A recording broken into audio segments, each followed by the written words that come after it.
कृपया चैनल 10 बजे की कहानी को लाइक करें और सब्सक्राइब करें, अपने दोस्तों के साथ शेयर करें ताकि अधिक से अधिक लोग इन कहानियों का आनंद ले सकें। नमस्कार, आज सुनिए मुंशी प्रेमचंद की लिखी कहानी कज़ाकी। मेरी बाल स्मृतियों में कज़ाकी एक न मिटने वाला व्यक्ति है। आज 40 साल गुजर गए। कज़ाकी की मूर्ति अभी तक आंखों के सामने नाच रही है। मैं उन दिनों अपने पिता के साथ आजमगढ़ की एक तहसील में था। कज़ाकी जाति का पासी था, बड़ा ही हंसमुख, बड़ा ही साहसी, बड़ा ही जिंदा दिल। वह रोज शाम को डाक का थैला लेकर आता, रात भर रहता और सवेरे डाक लेकर चला जाता। शाम को फिर उधर से डाक लेकर आ जाता। मैं दिन भर एक उद्विग्न दशा में उसकी राह देखा करता। ज्यों ही 4 बजते व्याकुल होकर सड़क पर आकर खड़ा हो जाता और थोड़ी देर में कज़ाकी कंधों पर बल्लम रखे उसकी झुंझुनी बजाता दूर से दौड़ता हुआ आता दिखलाई देता। वह सांवले रंग का गठीला लंबा जवान था। शरीर सांचे में ऐसा ढला हुआ कि चतुर मूर्तिकार भी उसमें कोई दोष न निकाल सकता। उसकी छोटी छोटी मूंछें उसके सुडौल चेहरे पर बहुत ही अच्छी मालूम होती थी। मुझे देखकर वह और तेज दौड़ने लगता, उसकी झुंझुनी और तेजी से बजने लगती और मेरे हृदय में और जोर से खुशी की धड़कन होने लगती। हर्षातिरेक में मैं भी दौड़ पड़ता और एक क्षण में कज़ाकी का कंधा मेरा सिंहासन बन जाता। वह स्थान मेरी अभिलाषाओं का स्वर्ग था। स्वर्ग के निवासियों को भी शायद वह आंदोलित आनंद न मिलता होगा जो मुझे कज़ाकी के विशाल कंधों पर मिलता था। संसार मेरी आंखों में तुच्छ हो जाता और जब कज़ाकी मुझे कंधों पर लिए हुए दौड़ने लगता तब तो ऐसा मालूम होता मानो मैं हवा के घोरे पर उड़ा जा रहा हूं। कज़ाकी डाकखाने में पहुंचता तो पसीने से तर रहता, लेकिन आराम करने की आदत न थी। थैला रखते ही वह हम लोगों को लेकर किसी मैदान में निकल जाता। कभी हमारे साथ खेलता, कभी बिरह गाकर सुनाता और कभी कहानियां सुनाता। उसे चोरी और डाके, मारपीट, भूत प्रेत की सैकड़ों कहानियां याद थीं। मैं ये कहानियां सुनकर विस्मयपूर्ण आनंद में मग्न हो जाता। उसकी कहानियों के चोर और डाकू सच्चे योद्धा होते थे जो अमीरों को लूटकर दीन दुखी प्राणियों का पालन करते थे। मुझे उन पर घृणा के बदले श्रद्धा होती थी। एक दिन कज़ाकी को डाक का थैला लेकर आने में देर हो गई। सूर्यास्त हो गया और वह दिखलाई न दिया। मैं खोया हुआ सा सड़क पर दूर तक आंखें फाड़ फाड़ कर देखता था, पर वह परिचित रेखा न दिखलाई पड़ती थी। कान लगाकर सुनता था, झुनझुन की वह आमोदमय ध्वनि न सुनाई देती थी। प्रकाश के साथ मेरी आशा भी मलिन होती जाती थी। उधर से किसी को आते देखता तो पूछता, कज़ाकी आता है, पर या तो कोई सुनता ही न था या केवल सिर हिला देता था। सहसा झुनझुन की आवाज कानों में आई। मुझे अंधेरे में चारों ओर भूत ही दिखलाई देते थे। यहां तक कि माताजी के कमरे में ताक पर रखी हुई मिठाई भी अंधेरा हो जाने के बाद मेरे लिए त्याज्य हो जाती थी। लेकिन वह आवाज सुनते ही मैं उसकी तरफ जोर से दौड़ा। हां, वह कज़ाकी ही था। उसे देखते ही मेरी विकलता क्रोध में बदल गई। मैं उसे मारने लगा, फिर रूठ करके अलग खड़ा हो गया। कज़ाकी ने हंसकर कहा, मारोगे तो मैं एक चीज लाया हूं, वह ना दूंगा। मैंने साहस करके कहा, जाओ, मत देना, मैं लूंगा ही नहीं। कज़ाकी, अभी दिखा दूं तो दौड़ कर गोद में उठा लोगे। मैंने पिघल कर कहा, अच्छा दिखा दो। कज़ाकी, तो आकर मेरे कंधों पर बैठ जाओ, भाग चलूं? आज बहुत देर हो गई है, बाबूजी बिगड़ रहे होंगे। मैंने अकर कर कहा, पहले दिखा। मेरी विजय हुई। अगर कज़ाकी को देर का डर न होता और वह 1 मिनट भी और रुक सकता तो शायद पांसा पलट जाता। उसने कोई चीज दिखलाई जिसे वह एक हाथ से छाती से चिपटाए हुए था। लंबा मुंह था और 2 आंखें चमक रही थीं। मैंने उसे दौड़कर कज़ाकी की गोद से ले लिया। यह हिरण का बच्चा था। आह, मेरी उस खुशी का कौन अनुमान करेगा। तब से कठिन परीक्षाएं पास की, अच्छा पद भी पाया, राय बहादुर भी हुआ, पर वह खुशी फिर न हासिल हुई। मैं उसे गोद में लिए उसके कोमल स्पर्श का आनंद उठाता घर की ओर दौड़ा। कज़ाकी को आने में क्यों इतनी देर हुई इसका ख्याल ही न रहा। मैंने पूछा, यह कहां मिला कज़ाकी? कज़ाकी भैया, यहां से थोड़ी दूर पर एक छोटा सा जंगल है, उसमें बहुत से हिरन हैं। मेरा बहुत जी चाहता था कि कोई बच्चा मिल जाए तो तुम्हें दूं। आज ये बच्चा हिरनों के झुंड के साथ दिखलाई दिया। मैं झुंड की ओर दौड़ा तो सब के सब भागे। ये बच्चा भी भागा, लेकिन मैंने पीछा न छोड़ा और हिरन तो बहुत दूर निकल गए। यही पीछे रह गया। मैंने इसे पकड़ लिया। इसी से इतनी देर हुई। यूं बातें करते हम दोनों डाक खाने पहुंचे। बाबूजी ने मुझे न देखा, हिरण के बच्चे को भी न देखा, कजाकी ही पर उनकी निगाह पड़ी। बिगड़ कर बोले, आज इतनी देर कहां लगाई? अब थैला लेकर आया है, उसे लेकर क्या करूं? डाक तो चली गई। पता तूने इतनी देर कहां लगाई? कजाकी के मुंह से आवाज न निकली।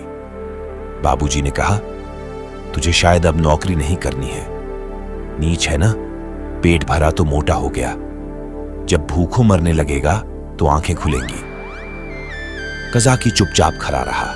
बाबूजी का क्रोध और बढ़ा। बोले, अच्छा थैला रख दे और अपने घर की राह ले। सुअर, अब डाक लेके आया है, तेरा क्या बिगड़ेगा, जहां चाहेगा मजूरी कर लेगा, माथे तो मेरे जाएगी, जवाब तो मुझसे तलब होगा। कजाकी ने रुआं से होकर कहा, सरकार अब कभी देर ना होगी। बाबूजी, आज क्यों देर की, इसका जवाब दे। कजाकी के पास इसका कोई जवाब न था। आश्चर्य तो यह था कि मेरी भी जबान बंद हो गई। बाबूजी बड़े गुस्सेवर थे, उन्हें काम करना पड़ता था, इसी से बात बात पर झुंझला पड़ते थे। मैं तो उनके सामने कभी जाता ही न था, वह भी मुझे कभी प्यार न करते थे। घर में केवल 2 बार घंटे घंटे भर के लिए भोजन करने आते थे, बाकी सारे दिन दफ्तर में लिखा करते थे। उन्होंने बार बार एक सहकारी के लिए अफसरों से विनय की थी, पर इसका कुछ असर न हुआ था। यहां तक कि तातील के दिन भी बाबूजी दफ्तर ही में रहते थे। केवल माताजी उनका क्रोध शांत करना जानती थी, पर वह दफ्तर में कैसे आती। बेचारा कजाकी उसी वक्त मेरे देखते देखते निकाल दिया गया। उसका बल्लम, चपरास और साफा छीन लिया गया और उसे डाक खाने से निकल जाने का नादिरी हुक्म सुना दिया। उस वक्त मेरा ऐसा जी चाहता था कि मेरे पास सोने की लंका होती तो कजाकी को दे देता और बाबूजी को दिखा देता कि आपके निकाल देने से कजाकी का बाल भी बांका नहीं हुआ। किसी योद्धा को अपनी तलवार पर जितना घमंड होता है, उतना ही घमंड कजाकी को अपनी चपरास पर था। जब वह चपरास खोलने लगा तो उसके हाथ कांप रहे थे और आंखों से आंसू बह रहे थे। और इस सारे उपद्रव की जड़ वह कोमल वस्तु थी जो मेरी गोद में मुंह छिपाए ऐसे चैन से बैठी हुई थी, मानो माता की गोद में हो। जब कजाकी चला तो मैं धीरे धीरे उसके पीछे पीछे चला। मेरे घर के द्वार पर आकर कजाकी ने कहा, भैया अब घर जाओ, सांझ हो गई। मैं चुपचाप खड़ा अपने आंसुओं के वेग को सारी शक्ति से दबा रहा था। कजाकी फिर बोला, भैया मैं कहीं बाहर थोड़े ही चला जाऊंगा, फिर आऊंगा और तुम्हें कंधों पर बैठाकर कुदाऊंगा। बाबूजी ने नौकरी ले ली है तो क्या इतना भी न करने देंगे।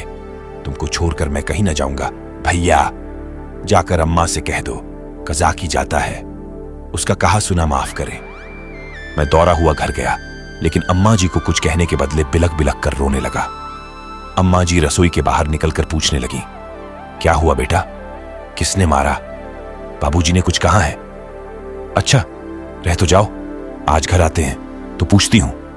जब देखो मेरे लड़के को मारा करते हैं। चुप रहो बेटा, अब तुम उनके पास कभी मत जाना। मैंने बड़ी मुश्किल से आवाज संभाल कर कहा, कजाकी। अम्मा ने समझा कजाकी ने मारा है, बोली, अच्छा आने दो कजाकी को, देखो खरे खरे निकलवा देती हूं। हरकारा होकर मेरे राजा बेटा को मारे, आज ही तो साफा बल्लम सब छिनवाए लेती हूं। वाह, मैंने जल्दी से कहा, नहीं कजाकी ने नहीं मारा, बाबूजी ने उसे निकाल दिया है। उसका साफा बल्लम छीन लिया, चपरास भी ले ली। अम्मा, यह तुम्हारे बाबूजी ने बहुत बुरा किया। वह बेचारा अपने काम में इतना चौकस रहता है, फिर उसे क्यों निकाला? मैंने कहा, आज उसे देर हो गई थी। यह कहकर मैंने हिरण के बच्चे को गोद से उतार दिया। घर में उसके भाग जाने का भय न था। अब तक अम्मा जी की निगाह भी उस पर न पड़ी थी।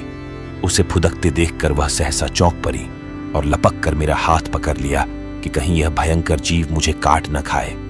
मैं कहां तो फूट फूट कर रो रहा था और कहां अम्मा की घबराहट देखकर खिलखिलाकर हंस पड़ा। अम्मा, अरे ये तो हिरण का बच्चा है, कहां मिला? मैंने हिरण के बच्चे का सारा इतिहास और उसका भीषण परिणाम आदि से अंत तक कह सुनाया। अम्मा, ये इतना तेज भागता था कि कोई दूसरा होता तो पकड़ ही न सकता। सनसन हवा की तरह उड़ता चला जाता था। कजाकी 5-6 घंटे तक इसके पीछे दौड़ता रहा, तब कहीं जाकर बच्चा मिले। अम्मा जी, कजाकी की तरह कोई दुनिया भर में नहीं दौड़ सकता, इसी से तो देर हो गई। इसलिए बाबूजी ने बेचारे को निकाल दिया चपरास, साफा, बल्लम सब छीन लिया। अब बेचारा क्या करेगा, भूखों मर जाएगा। अम्मा ने पूछा, कहां है कजाकी, जरा उसे बुला तो लाओ। मैंने कहा, बाहर तो खड़ा है। कहता था, अम्मा जी से मेरा कहा सुना माफ करवा देना। अब तक अम्मा जी मेरे वृत्तांत को दिल लगी समझ रही थी। शायद वह समझती थीं कि बाबूजी ने कजाकी को डांटा होगा, लेकिन मेरा अंतिम वाक्य सुनकर संशय हुआ कि सचमुच तो कजाकी बर्खास्त नहीं कर दिया गया। बाहर आकर कजाकी पुकारने लगी, पर कजाकी का कहीं पता न था। मैंने बार बार पुकारा, लेकिन कजाकी वहां न था। खाना तो मैंने खा लिया, बच्चे शोक में खाना नहीं छोड़ते, खासकर जब रबरी भी सामने हो। मगर परी रात तक परे परे सोचता रहा। मेरे पास रुपये होते तो 1 लाख रुपये कजाकी को दे देता और कहता, बाबूजी से कभी मत बोलना, बेचारा भूखों मर जाएगा। देखूं कल आता है कि नहीं। अब क्या करेगा आकर, मगर आने को तो कह गया है। मैं कल उसे अपने साथ खाना खिलाऊंगा। यही हवाई किले बनाते बनाते मुझे नींद आ गई। दूसरे दिन मैं दिन भर अपने हिरण के बच्चे की सेवा सत्कार में व्यस्त रहा। पहले उसका नामकरण संस्कार हुआ, मुन्नू नाम रखा गया। फिर मैंने उसका अपने सब हमजोलियों और सहपाठियों से परिचय कराया। दिन ही भर में वह मुझसे इतना हिल गया कि मेरे पीछे पीछे दौड़ने लगा। इतनी ही देर में मैंने उसे अपने जीवन में एक महत्वपूर्ण स्थान दे दिया। अपने भविष्य में बनने वाले विशाल भवन में उसके लिए अलग कमरा बनाने का भी निश्चय कर लिया। चारपाई, सैर करने की फिटन आदि की भी आयोजना कर ली। लेकिन संध्या होते ही मैं सब कुछ छोड़ छाड़ कर सड़क पर जा खड़ा हुआ और कजाकी की बाट जोहने लगा। जानता था कि कजाकी निकाल दिया गया है, अब उसे यहां आने की कोई जरूरत नहीं रही। फिर न जाने मुझे क्यों यह आशा हो रही थी कि वह आ रहा है। एकाएक मुझे ख्याल आया कि कजाकी भूखों मर रहा होगा। मैं तुरंत घर आया। अम्मा दिया बत्ती कर रही थी। मैंने चुपके से एक टोकरी में आटा निकाला। आटा हाथों में लपेटे टोकरी से गिरते आटे की एक लकीर बनाता हुआ भागा। जाकर सड़क पर खड़ा हुआ ही था कि कजाकी सामने से आता दिखलाई दिया। उसके पास बल्लम भी था, कमर में चपरास भी थी, सिर पर साफा भी बंधा हुआ था। बल्लम में डाक का थैला भी बंधा हुआ था। मैं दौड़कर उसकी कमर से चिपट गया और विस्मित होकर बोला, तुम्हें चपरास और बल्लम कहां से मिल गया कजाकी? कजाकी ने मुझे उठाकर कंधों पर बैठालते हुए कहा, वह चपरास किस काम की थी भैया? वह तो गुलामी की चपरास थी, ये पुरानी खुशी की चपरास है। पहले सरकार का नौकर था, अब तुम्हारा नौकर हूं। ये कहते कहते उसकी निगाह टोकरी पर पड़ी जो वहीं रखी थी। बोला, ये आटा कैसा है भैया? मैंने सकुचाते हुए कहा, तुम्हारे ही लिए तो लाया हूं, तुम भूखे होगे, आज क्या खाया होगा? कजाकी की आंखें तो मैं न देख सका, उसके कंधों पर बैठा हुआ था। हां, उसकी आवाज से मालूम हुआ कि उसका गला भर आया है। बोला, भैया क्या रूखी ही रोटियां खाऊंगा? दाल, नमक, घी और तो कुछ नहीं है। मैं अपनी भूल पर बहुत लज्जित हुआ। सच तो है, बेचारा रूखी रोटियां कैसे खाएगा, लेकिन नमक, दाल, घी कैसे लाऊं? अब तो अम्मा चौके में होंगी। आटा लेकर तो किसी तरह भाग आया था। अभी तक मुझे न मालूम था कि मेरी चोरी पकड़ ली गई। आटे की लकीर ने सुराग दे दिया है। अब ये तीन चीजें कैसे लाऊंगा? अम्मा से मांगूंगा तो कभी न देंगी। एक एक पैसे के लिए तो घंटों रुलाती हैं। इतनी सारी चीजें क्यों देने लगी? एकाएक मुझे एक बात याद आई। मैंने अपनी किताबों के बस्तों में कई आने पैसे रख छोड़े थे। मुझे पैसे जमा करके रखने में बड़ा आनंद आता था। मालूम नहीं अब वह आदत क्यों बदल गई। अब भी वही हालत होती तो शायद इतना फाके मस्त न रहता। बाबूजी मुझे प्यार तो कभी न करते थे, पर पैसे खूब देते थे। शायद अपने काम में व्यस्त रहने के कारण मुझसे पिंड छुराने के लिए इसी नुस्खे को सबसे आसान समझते थे। इनकार करने में मेरे रोने और मचलने का भय था। इस बाधा को वह दूर ही से टाल देते थे। अम्मा जी का स्वभाव इससे ठीक प्रतिकूल था। उन्हें मेरे रोने और मचलने से किसी काम में बाधा पड़ने का भय न था। आदमी लेटे लेटे दिन भर रोना सुन सकता है, हिसाब लगाते हुए जोर की आवाज से ध्यान बढ़ जाता है। अम्मा मुझे प्यार तो बहुत करती थीं, पर पैसे का नाम सुनते ही उनकी त्योरियां बदल जाती थीं। मेरे पास किताबें न थीं। हां, एक बस्ता था जिसमें डाकखाने के 2-4 फार्म तह करके पुस्तक रूप में रखे हुए थे। मैंने सोचा, दाल, नमक और घी के लिए क्या उतने पैसे काफी ना होंगे? मेरी तो मुट्ठी में नहीं आते। यह निश्चय करके मैंने कहा, अच्छा, मुझे उतार दो तो मैं दाल और नमक ला दूं, मगर रोज आया करोगे ना? कज़ाकी, भैया खाने को दोगे तो क्यों ना आऊंगा। मैंने कहा, मैं रोज खाने को दूंगा। कज़ाकी बोला, तो मैं रोज आऊंगा। मैं नीचे उतरा और दौड़कर सारी पूंजी उठा लाया। कज़ाकी को रोज बुलाने के लिए उस वक्त मेरे पास कोहनूर हीरा भी होता तो उसको भेंट करने में मुझे पसोपेश न होता। कज़ाकी ने विस्मित होकर पूछा, ये पैसे कहां पाए भैया? मैंने गर्व से कहा, मेरे ही तो हैं। कज़ाकी, तुम्हारी अम्मा जी तुमको मारेंगी, कहेंगी कज़ाकी ने फुसलाकर मंगवा लिए होंगे। भैया, इन पैसों की मिठाई ले लेना और मटके में रख देना। मैं भूखों नहीं मरता, मेरे 2 हाथ हैं, मैं भला भूखों मर सकता हूं? मैंने बहुत कहा कि पैसे मेरे हैं, लेकिन कज़ाकी ने न लिए। उसने बड़ी देर तक इधर उधर की सैर कराई, गीत सुनाए और मुझे घर पहुंचाकर चला गया। मेरे द्वार पर आटे की टोकरी भी रख दी। मैंने घर में कदम रखा ही था कि अम्मा जी ने डॉट कर कहा, क्यों रे चोर, तू आटा कहां ले गया था? अब चोरी करना सीखता है। बता, किसको आटा दे आया? नहीं तो तेरी खाल उधेर कर रख दूंगी। मेरी नानी मर गई। अम्मा क्रोध में सिंहनी हो जाती थी। सिटपिटा कर बोला, किसी को तो नहीं दिया? अम्मा, तूने आटा नहीं निकाला? देख कितना आटा सारे आंगन में बिखरा पड़ा है। मैं चुप खड़ा था। वह कितना ही धामकाती थी, चुमकारती थी, पर मेरी जबान न खुलती थी। आने वाली विपत्ति के भय से प्राण सूख रहे थे।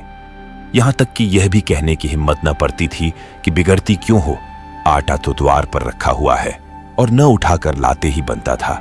मानो क्रिया शक्ति ही लुप्त हो गई हो, मानो पैरों में हिलने की सामर्थ्य ही नहीं। सहसा कज़ाकी ने पुकारा, बहू जी, आटा द्वार पर रखा हुआ है, भैया मुझे देने को ले गए थे। ये सुनते ही अम्मा द्वार की ओर चली गई। कज़ाकी से वह पर्दा न करती थी। उन्होंने कज़ाकी से कोई बात की या नहीं, ये तो मैं नहीं जानता, लेकिन अम्मा जी खाली टोकरी लिए हुए घर में आई। फिर कोठरी में जाकर संदूक से कुछ निकाला और द्वार की ओर गई। मैंने देखा कि उनकी मुट्ठी बंद थी। अब मुझसे वहां खड़े न रहा गया। अम्मा जी के पीछे पीछे मैं भी गया। अम्मा ने द्वार पर कई बार पुकारा, मगर कज़ाकी चला गया था। मैंने बड़ी अधीरता से कहा, मैं जाकर खोज लाऊं अम्मा जी? अम्मा जी ने किवारें बंद करते हुए कहा, तुम अंधेरे में कहां जाओगे? अभी तो यहीं खड़ा था। मैंने कहा कि यहीं रहना, मैं आती हूं। तब तक न जाने कहां खिसक गया। बड़ा संकोची है, आटा तो लेता ही न था। मैंने जबरदस्ती उसके अंगोछे में बांध दिया। मुझे तो बेचारे पर बड़ी दया आती है। न जाने बेचारे के घर में कुछ खाने को है कि नहीं। रुपये लाई थी कि दे दूंगी, पर न जाने कहां चला गया।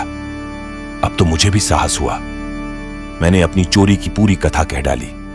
बच्चों के साथ समझदार बच्चे बनकर माँ बाप उन पर जितना असर डाल सकते हैं, जितनी शिक्षा दे सकते हैं, उतने बूढ़े बनकर नहीं। अम्मा जी ने कहा, तुमने मुझसे पूछ क्यों ना लिया? क्या मैं कज़ाकी को थोड़ा सा आटा ना देती? मैंने इसका उत्तर न दिया। दिल में कहा, इस वक्त तुम्हें कज़ाकी पर दया आ गई है, जो चाहे दे डालो, लेकिन मैं मांगता तो मारने दौड़ती। हां, यह सोचकर चित्त प्रसन्न हुआ कि अब कज़ाकी भूखों न मरेगा। अम्मा जी उसे रोज खाने को देंगी और वह रोज मुझे कंधों पर बिठाकर सैर कराएगा। दूसरे दिन मैं दिन भर मुन्नू के साथ खेलता रहा। शाम को सड़क पर जाकर खड़ा हो गया, मगर अंधेरा हो गया और कज़ाकी का कहीं पता नहीं। दिए जल गए, रास्ते में सन्नाटा छा गया, पर कज़ाकी ना आया। मैं रोता हुआ घर आया। अम्मा जी ने पूछा, क्यों रोते हो बेटा, क्या कज़ाकी नहीं आया? मैं और जोर से रोने लगा। अम्मा जी ने मुझे छाती से लगा लिया। मुझे ऐसा मालूम हुआ कि उनका भी कंठ गदगद हो गया है। उन्होंने कहा, बेटा चुप हो जाओ, मैं कल किसी हरकारे को भेजकर कज़ाकी को बुलवाऊंगी। मैं रोते ही रोते सो गया। सवेरे ज्यों ही आंखें खुली, मैंने अम्मा जी से कहा, कज़ाकी को बुलवा दो। अम्मा ने कहा, आदमी गया है बेटा, कज़ाकी आता होगा। खुश होकर खेलने लगा। मुझे मालूम था कि अम्मा जी जो बात कहती हैं उसे पूरा जरूर करती है। उन्होंने सवेरे ही एक हरकारे को भेज दिया था। 10 बजे जब मैं मुन्नू को लिए हुए घर आया तो मालूम हुआ कि कज़ाकी अपने घर पर नहीं मिला। वह रात को भी घर न गया था। उसकी स्त्री रो रही थी कि न जाने कहां चले गए। उसे भय था कि वह कहीं भाग गया है। बालकों का हृदय कितना कोमल होता है, इसका अनुमान दूसरा नहीं कर सकता। उनमें अपने भावों को व्यक्त करने के लिए शब्द नहीं होते। उन्हें यह भी झांत नहीं होता कि कौन सी बात उन्हें विकल कर रही है, कौन सा कांटा उनके हृदय में खटक रहा है, क्यों बार बार उन्हें रोना आता है, क्यों वे मन मारे बैठे रहते हैं, क्यों खेलने में जी नहीं लगता। मेरी भी यही दशा थी। कभी घर में आता, कभी बाहर जाता, कभी सड़क पर जा पहुंचता। आंखें कजाकी को ढूंढ रही थीं। वह कहां चला गया? कहीं भाग तो नहीं गया? तीसरे पैर को मैं खोया हुआ सा सड़क पर खड़ा था। सहसा मैंने कजाकी को एक गली में देखा। हां, वह कजाकी ही था। मैं उसकी ओर चिल्लाता हुआ दौड़ा, पर गली में उसका पता न था। न जाने किधर गायब हो गया। मैंने गली के इस सिरे से उस सिरे तक देखा, मगर कहीं कजाकी की गंधा तक न मिली। घर जाकर मैंने अम्मा जी से यह बात कही। मुझे ऐसा जान पड़ा कि वह यह बात सुनकर बहुत चिंतित हो गई। इसके बाद 2-3 दिन तक कजाकी न दिखलाई दिया। मैं भी अब उसे कुछ कुछ भूलने लगा। बच्चे पहले जितना प्रेम करते हैं, बात को उतने ही निष्ठुर भी हो जाते हैं। जिस खिलौने पर प्राण देते हैं, उसी को 2-4 दिन के बाद पटक कर फोर भी डालते हैं। 10-12 दिन और बीत गए। दोपहर का समय था।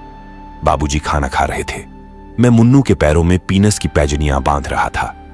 एक औरत घूंघट निकाले हुए आई और आंगन में खड़ी हो गई। उसके कपड़े फटे हुए और मैले थे, पर गोरी सुंदर स्त्री थी। उसने मुझसे पूछा, भैया, बहू जी कहां है?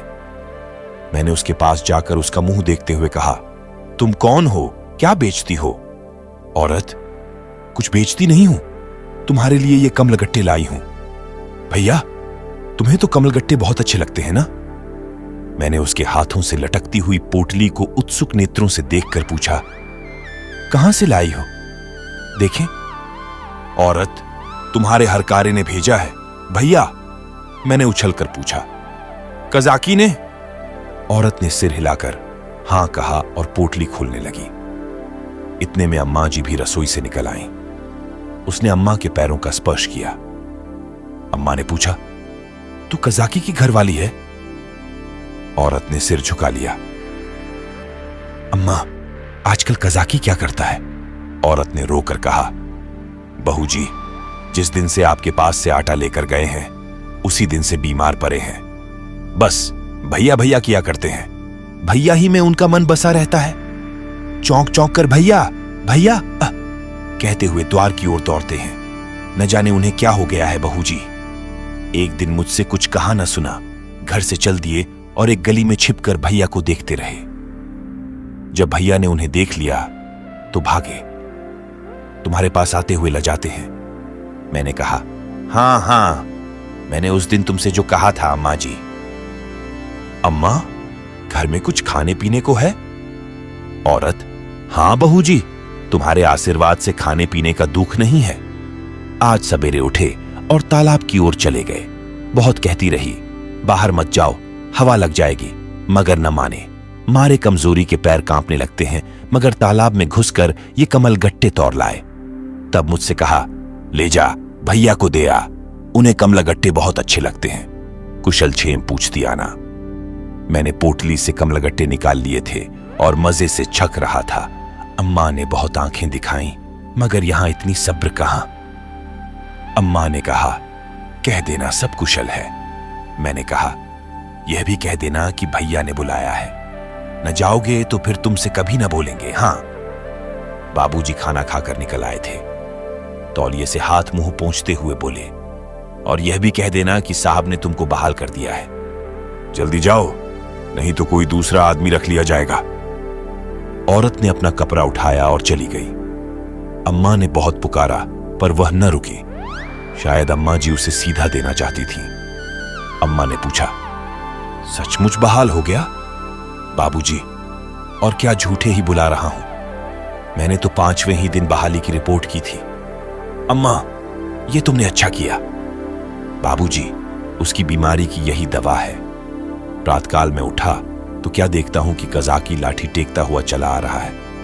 वो बहुत दुबला हो गया था, मालूम होता था बूढ़ा हो गया है। हरा भरा पैर सूख कर ठूंठा हो गया था। मैं उसकी ओर दौड़ा और उसकी कमर से चिमट गया। कजाकी ने मेरे गाल चूमे और मुझे उठाकर कंधों पर बैठालने की चेष्टा करने लगा, पर मैं न उठ सका। तब वह जानवरों की भांति भूमि पर हाथों और घुटनों के बल खड़ा हो गया और मैं उसकी पीठ पर सवार होकर डाकखाने की ओर चला। मैं उस वक्त फूला न समाता था और शायद कज़ाकी मुझसे भी ज्यादा खुश था। बाबूजी ने कहा, कज़ाकी तुम बहाल हो गए, अब कभी देर न करना। कज़ाकी रोता हुआ पिताजी के पैरों पर गिर पड़ा, मगर शायद मेरे भाग्य में दोनों सुख भोगना न लिखा था। मुन्नू मिला तो कज़ाकी छूटा। कज़ाकी आया तो मुन्नू हाथ से गया और ऐसा गया कि आज तक उसके जाने का दुख है। मुन्नू मेरी ही थाली में खाता था। जब तक मैं खाने न बैठूं वह भी कुछ न खाता था। उसे भात से बहुत ही रुचि थी, लेकिन जब तक खूब घी न पड़ा हो उसे संतोष न होता था। वह मेरे ही साथ सोता था और मेरे ही साथ उठता भी था। सफाई तो उसे इतनी पसंद थी कि मलमूत्रा त्याग करने के लिए घर से बाहर मैदान में निकल जाता था। कुत्तों से उसे चिढ़ थी, कुत्तों को घर में न घुसने देता। कुत्ते को देखते ही थाली से उठ जाता और उसे दौड़कर घर से बाहर निकाल देता था। कज़ाकी को डाकखाने में छोड़कर जब मैं खाना खाने गया तो मुन्नू भी आ बैठा। अभी 2-4 ही कौर खाए थे कि एक बड़ा सा झबरा कुत्ता आंगन में दिखाई दिया। मुन्नू उसे देखते ही दौड़ा। दूसरे घर में जाकर कुत्ता चूहा हो जाता है। झबरा कुत्ता उसे आते देखकर भागा।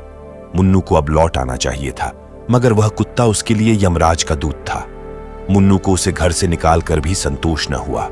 वह उसे घर के बाहर मैदान में भी दौड़ाने लगा।